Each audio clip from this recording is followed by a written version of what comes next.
शैतान को जब ये पता चला कि हजरत आदम अलैहिस्सलाम को जन्नत के तमाम मेवे खाने की इजाज़त मिल चुकी है, लेकिन शजरे ममनुआ यानी गंदुम दाने को खाने से मना फरमाया गया है, तो ज़मीन से आलम बाला की तरफ रवाना हुआ। जन्नत में शैतान का दाखिला ममनू था, लेकिन 3 इस्म आज़म याद थे कि जिसका विर्द करने की वजह से उसको ये ताकत हासिल हो गई कि वो आसमान अव्वल से 7वें आसमान तक पहुंच सके। वो जन्नत के दरवाज़ों पर बने हुए याकूत सुर्ख के 2 चबूतरों में से एक पर बैठ गया और 300 साल तक इंतज़ार करता रहा कि कोई जन्नत से बाहर आए और मुझसे अपने मतलब की बात करे कि अचानक मोर जन्नत से बाहर आ गया। उसको देखते ही शैतान खुश हो गया और मोर से कहने लगा कि ए खुशनुमा परिंद, तुम कौन हो? मोर ने जवाब दिया कि मैं मोर हूँ, तुम अपना तारुफ करवाओ। शैतान ने कहा कि मैं आलम करोबिया का एक फरिश्ता हूँ और एक लम्हे के लिए भी अल्लाह की याद से गाफिल नहीं हूँ। मैं चाहता हूँ कि जन्नत के अंदर जाऊँ और वहाँ की नेमतों का अपनी आंखों से मुशाहिदा करूँ। अगर तुम मुझे जन्नत के अंदर ले चलो तो मैं तुम्हें 3 बातें बताऊँगा जिसके इवज़ में तुम्हें अब्दी ज़िंदगी हासिल हो जाएगी, तुम्हें बुढ़ापा और बीमारी नहीं आएगी और तुम हमेशा जन्नत में ही रहोगे। लिहाजा लालच में आकर मोर ने कहा कि मुझ में तो इतनी ताकत नहीं है कि मैं तुम्हें जन्नत में ले जाऊं, लेकिन एक सांप मेरा दोस्त है, वो शायद तुम्हारी कोई मदद कर सके।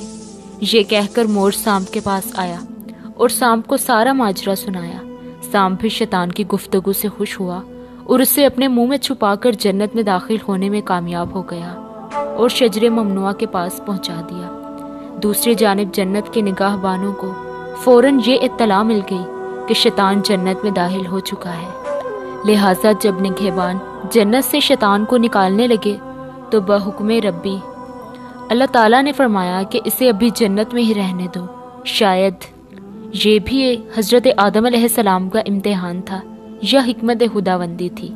जन्नत में आर्जी क़याम का जब हुक्मनामा मिल गया तो शैतान हजरत आदम अलैहिस्सलाम और हजरत हवा के पास आकर अकीदत और मोहब्बत का इजहार करने लगा।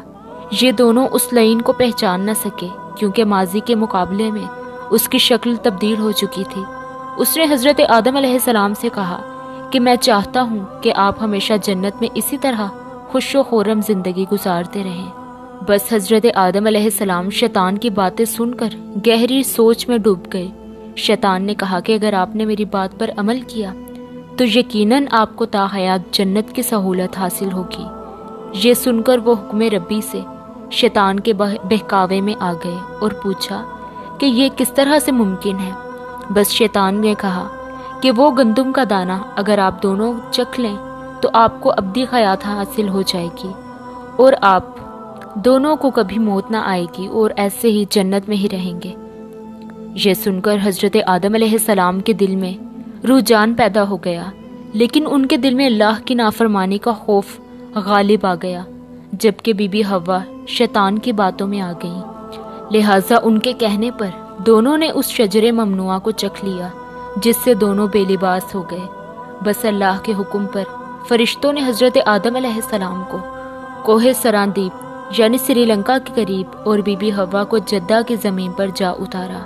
शैतान को जन्नत से हजरत आदम अलैहिस्सलाम को सजदा ना करने पर निकाला गया था। जन्नत में हर आसाइश मौजूद थी, पर हजरत आदम अलैहिस्सलाम खुश थे मगर तन्हा रहा करते थे। फिर अल्लाह ने उनकी तन्हाई को ख़त्म करने के लिए उनकी पसली से बीबी हवा को पैदा फरमाया। दोनों एक साथ रहने लगे। अल्लाह ने उन्हें एक ख़ास फल के करीब जाने से मना फरमाया और कहा कि अगर तुमने इसे खा लिया तो जालिमों में से शुमार हो जाओगे। उसी जन्नत में मोर और सांप भी रहते थे। वो जन्नत से बाहर भी आया जाया करते थे। एक दिन शैतान ने उन्हें रोक कर कहा कि मुझे भी जन्नत में ले जाओ। बस मोर ने कहा कि अल्लाह ने हमें मना फरमाया है। उसने जज्बाती वास्ते देना शुरू कर दिए। फिर सांप ने उसे कहा कि तुम सांप बन जाओ और मोर तुम्हें निगल लेगा और जन्नत में जाकर उगल देगा। बस सांप जन्नत में दाखिल हो गया तो उसके मुंह से सांप के मुंह से नहायत ही खूबसूरत और दिलकश खुशबू आया करती थी और उसके पाँव भी होते थे।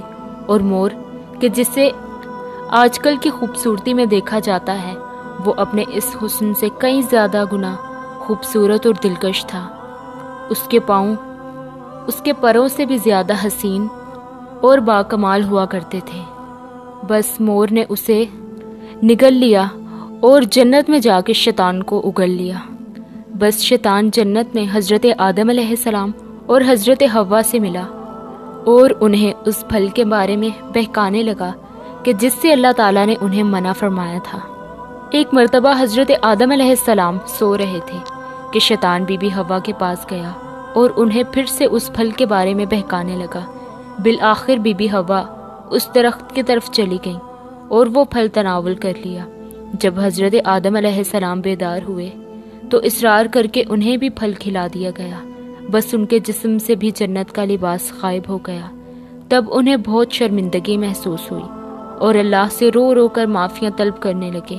اللہ نے انہیں جنت سے نکال دیا اور ایک مخصوص وقت تک زمین پر رکھ دیا کہ جن پاؤں سے مور شیطان کو جنت میں لے کر آیا تھا اس کے پاؤں بدصورت بنا دیے، اور جس منہ سے سانپ نے یہ مشورہ دیا تھا اس کے منہ کی خوشبو چھین کر اس کے منہ میں زہر بھر کر جنت سے باہر نکال پھینکا۔